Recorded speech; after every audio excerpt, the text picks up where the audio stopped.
We begin with breaking news. Doctors trying to save the life of a 5-year-old boy. He was shot standing on the balcony of his family's home overnight.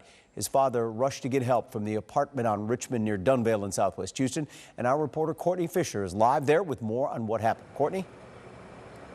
Good morning, Tom. The little boy had surgery overnight. He is now in critical condition. I want to show you the balcony that he and his family were on last night around 9 o'clock, just enjoying the fresh air, enjoying each other when police say someone below fired 5 to 6 shots and one of them hit the child. Investigators don't think the 5-year-old was the target.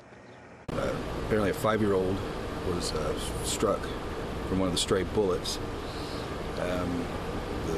The father took the baby or the child and flagged down an ambulance. While that father flagged down the ambulance, officers looked at bullet holes in the apartment. Most of them had on N95 masks, protecting themselves and people around them. Basically, this is what we're seeing more and more of at crime scenes these days.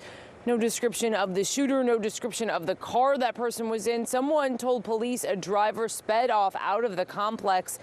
If you saw anything or if you have video, detectives are asking for your help. They're asking you call them or Crime Stoppers. Again, this little boy in the hospital in critical condition this morning. For now, reporting live from Southwest Houston, Courtney Fisher, ABC 13 Eyewitness News. Thank you. This morning, the city of Houston opened a new testing site on the northwest side. The goal is to find and trace possible clusters of coronavirus. Our reporter, Charlie Edsity, live at Del Mar Stadium, where people can show up, but not before they do something first. Right, Charlie?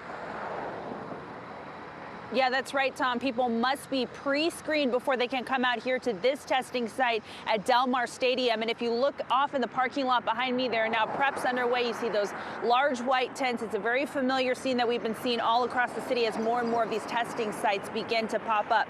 This particular one is opening up in about 2 hours at 9 o'clock this morning. And again, the testing being done by the city of Houston, and it is free. Now, this site is expected to have about 250 tests per day, and patients will only get tested after completing this pre-screening over the phone.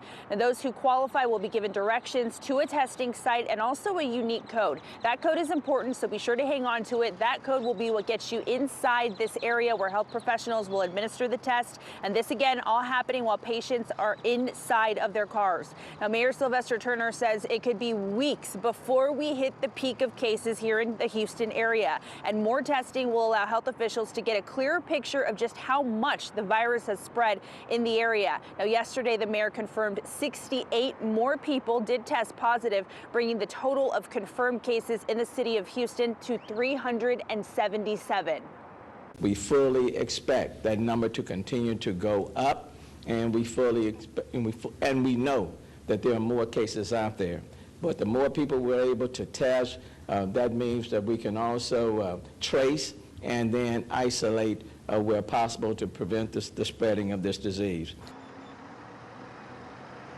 All right, so if you think that you are in need of testing, be sure to pay attention to the information on your screen right now. There's the phone number you need to call, 832-393-4220. That is the phone number that you need to call in order to get pre-screened. It opens up at 9 o'clock this morning and will stay open until 7 o'clock tonight. Again, this is absolutely required for testing. Do not show up to this site without getting pre-screened first. Location directions and a unique code will be provided to you when you make that phone call. And again, the testing is free. We're live in Northwest Houston. Charlie Edsity, ABC 13 Eyewitness News.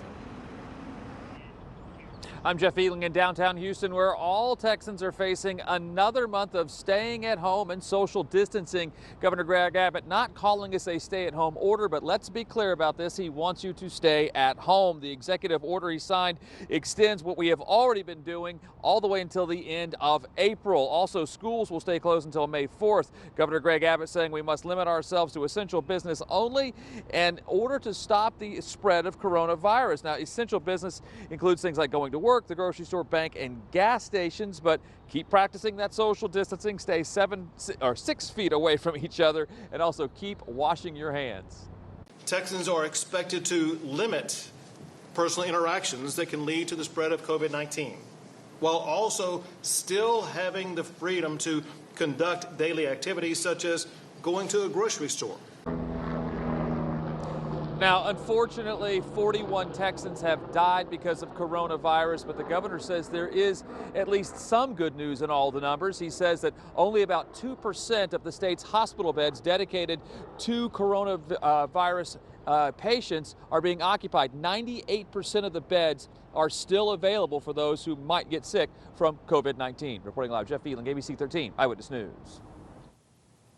Good morning, I'm TJ Parker at Constellation Field in Sugar Land, where the Sugar Land Skeeters will be accepting donations of personal protective equipment, also known as PPEs, starting at 10 this morning. All of those PPEs will be donated to Memorial Hermann to be used. They'll be accepting things like N95 masks, sanitary wipes, sanitizer, and isolation gowns, just to name a few. Of course, all donated items need to be unused and unopened and will be inspected before giving them out. Memorial Hermann already has a good supply of PPEs for their healthcare staff, but they say the donations will help maintain that steady supply. Again, if you have any of those unused or unopened PPEs that you can donate, you can come here to Constellation Field beginning at 10 this morning to drop those off, and they're going to be doing this through 4 this afternoon. In Sugar Land, I'm TJ Parker, ABC 13 Eyewitness News. Thank you, TJ. National Census Day is here, and despite the pandemic, the Census Bureau says it is laser focused on completing the count. Census documents have been going out to you in the mail for weeks. You're required to fill them out by law. This is also the first time households will be able to respond online.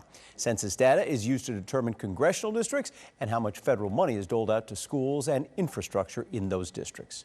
All right, let's talk to Alita about this forecast. All right, when it comes to our forecast, no joke on this April Fool's Day. We've got temperature readings starting off on the cooler side this morning, warming up into the mid-70s. Now, you will notice we start off clear this morning and then a little bit more cloud cover that will move through the area.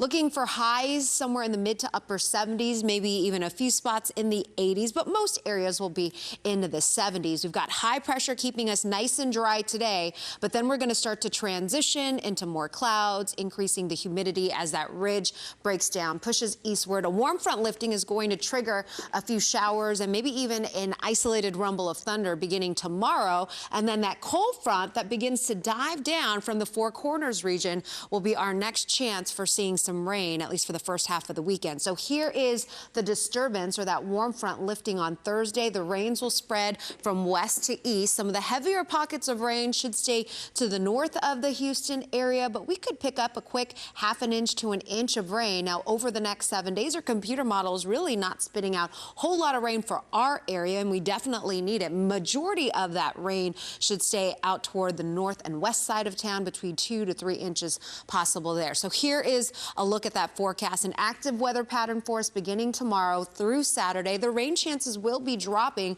once that front drifts northward, and then we're headed into talking about the warmth returning and also the humidity. Tom.